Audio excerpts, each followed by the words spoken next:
Hello friends, नमस्कार friends. आज हम हल करने वाले हैं अध्याय 9 को। इससे पहले फ्रेंड्स हमने यहाँ पर अध्याय 8 तक के इन सभी प्रश्नों को हल करवा दिए हैं। तो वीडियो नहीं देखे हैं तो एक बार जाकर जरूर से देख लें। हमने इसका प्लेलिस्ट बना दिया है, उसमें सभी वीडियोज आपको चैप्टर वाइज मिल जाएगी। तो अध्याय 9 में फ्रेंड्स बोला गया है गंदे जल का निपटान।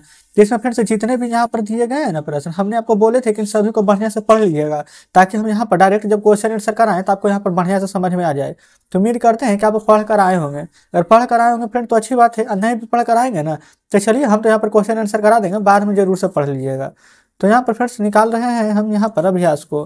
तो यहाँ पर देखेंगे नए नए शब्द यहाँ पर दिए गए हैं, नीचे हमने क्या क्या सीखा है इस चैप्टर से जो यहाँ पर बताए गए हैं। ठीक है, तो चलिए पहले थोड़ा सा यहाँ पर जानकारी हासिल कर लेते हैं। तो यहाँ पर बोला गया है हमने सीखा में देखेंगे तो सबसे पहला है झाग से भरपूर तेल मिश्रित काले भूरे रंग का जल जो कोई स्थानों से नलियों तक में जाता है वह अपशिष्ट जल कहलाता है। दूसरा है बाहित यानी कि बहने वाला मल द्रव रूपी अपशिष्ट होता है जिसमें घुले हुए और निलंबित अपद्रव्य कहलाते हैं। जल जनित रोगों का कारण दूषित जल एवं अनुपचारित मानव मल है। बायोगैस का उपयोग घर में भोजन बनाने एवं रोशनी करने में किया जाता है। दूषित जल का अपशिष्ट जल उपचार संयंत्र द्वारा उपचारित किया जा सकता है। ठीक है, ये पूरा हमने सीखा है, कंप्लीट हो गया। अब चलते हैं अभ्यास की ओर। तो फ्रेंड्स ये रहा है अभ्यास, ठीक ना। ए में बोला गया है यानी कि सही विकल्प को चुनना है। पहला अपशिष्ट जल है क्या, पीने योग्य या स्नान योग्य या दूषित जल या फिर भोजन योग्य बनाने। तो पहले फ्रेंड जो अपशिष्ट जल होगा जो बेकार होगा वो तो दूषित ही होगा, ठीक ना। विश्व जल दिवस, जल दिवस कब मनाया जाता है? 22 जनवरी, 22 फरवरी, 22 मार्च या 22 अप्रैल। तो बिल्कुल फ्रेंड्स यहाँ पर विश्व जल दिवस 22 मार्च को हमारा मनाया जाता है। अगला है दूषित जल से होने वाली बीमारी नहीं है। तो दूषित जल से फ्रेंड्स हमारा पेचिस भी होता है, पीलिया भी होता है, खुजली भी होता है, लेकिन फ्रेंड्स दूषित जल से कैंसर नहीं होता है। तो इस पर टिक कर दीजिएगा, ठीक ना।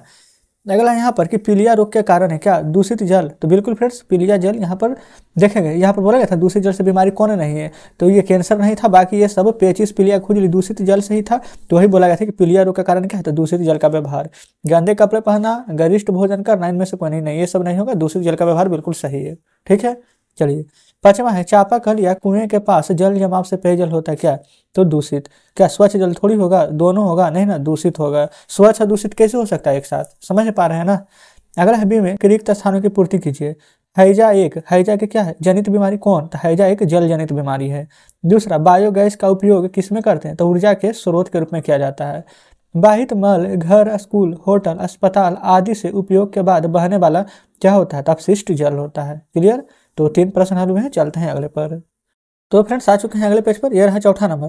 बोला गया है बाहित मल एक जटिल मिश्रण है जिसमें निलंबित ठोस मृतजीवी और रोगवाहक जीवाणु कार्बनिक और अकार्बनिक अशुद्धियां पाई जाती है। अकार्बनिक भरेंगे।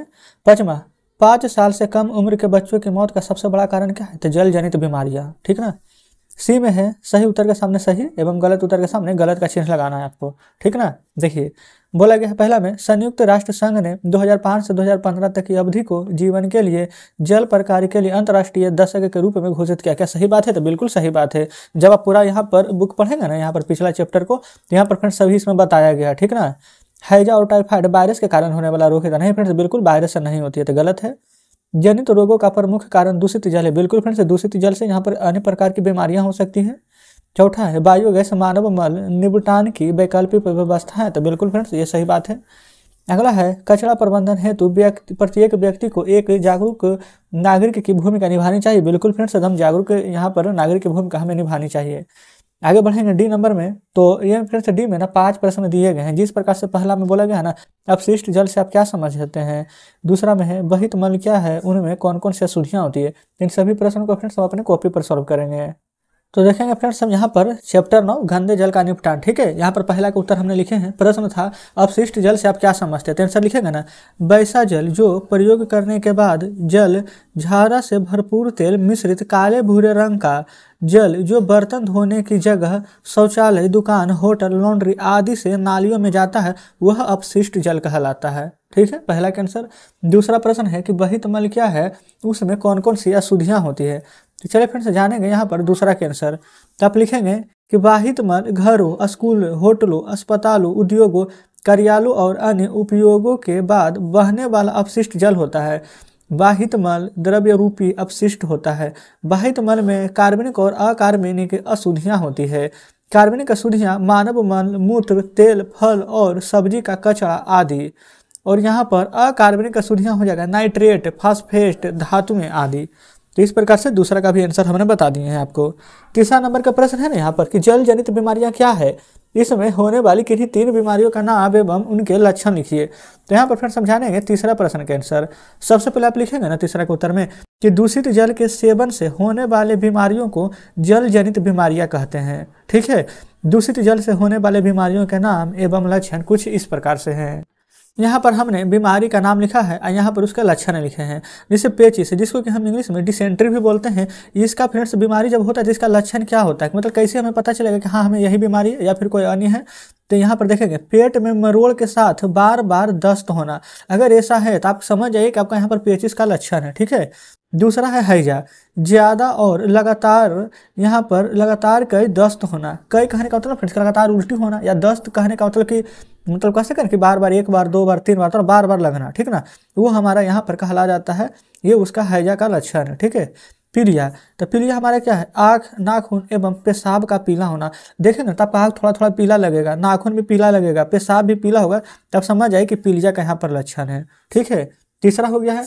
चौथा नंबर बोला गया ना कि बायोगैस क्या है और इसका लाभ क्या है। तो चलिए फ्रेंड्स जानते हैं चौथा नंबर का आंसर। यहाँ पर 4th नंबर में आप लिखेंगे ना कि जानवरों, जीव जंतुओं और पेड़ पौधों के लिए अपशिष्ट पदार्थ, मानव अपशिष्ट पदार्थ वायु संयंत्र में इकट्ठा होकर गैस बनाता है, जिसे बायोगैस कहते हैं। ठीक है, फिर बायोगैस से हमें ईंधन, रोशनी, ऊर्जा मिलती है। बायोगैस का उपयोग करने के बाद बचे अपशिष्ट पदार्थ खाद्य के रूप में उपयोग किए जाते हैं। तो इस प्रकार से फ्रेंड्स हम जान सकते हैं कि बायोगैस क्या है और उसके लाभ क्या क्या है। चलते हैं 5वें नंबर पर।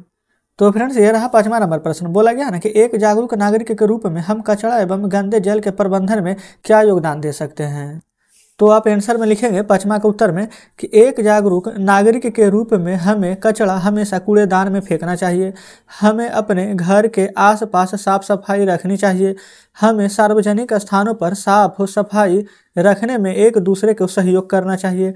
अगर सड़क पर गंदा जल बह रहा है तो उसकी सूचना हमें कार्यालय में देनी चाहिए ताकि वह साफ किया जा सके। तो इस प्रकार से 5वां का आंसर भी हमने लिख लिया है। चलते हैं अगले पेज पर। तो फ्रेंड्स देखेंगे बुक आपके सामने है, 4 और 5 हो गया है। 5 के बाद फ्रेंड्स शेष हमारा कोई भी प्रश्न नहीं है।